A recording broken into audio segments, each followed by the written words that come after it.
এটা সত্যি দুঃখজনক এবং মর্মান্তিক। কক্সবাজারের সমিতিপাড়া এলাকায় সমুদ্র সৈকতে পাওয়া গেছে সাগরে গোসল করতে নেমে নিখোঁজ হওয়া মুশফিকুর রহিমের ভাতিজা আফনাফের মরদেহ। সোমবার ভোরে স্থানীয়রা সি সেফগার্ডকে খবর দিলে আফনাফের পরিবারকে সাথে নিয়ে মরদেহটি উদ্ধার এবং নিশ্চিত করেছে লাইফগার্ড। আফনাফের বয়স 18 বছর, বাংলাদেশ জাতীয় দলের অভিজ্ঞ ক্রিকেটার মুশফিকুর রহিমের ভাতিজা। রবিবার বগুড়া থেকে বন্ধুদের সঙ্গে কক্সবাজারে ভ্রমণে আসেন তিনি।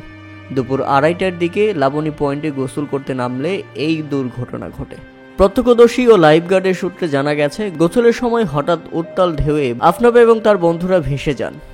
লাইফগার্ড সদস্যরা দ্রুতই তাদের মধ্যে 2 বন্ধুকে উদ্ধার করতে পারলেও আফনাফ শেষ পর্যন্ত সাগরের গভীরে তলিয়ে যান।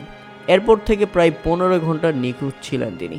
অবশেষে তাকে খুঁজে পাওয়া গেছে এবং পরিবারের কাছে হস্তান্তর করা হয়েছে তার মরদেহ।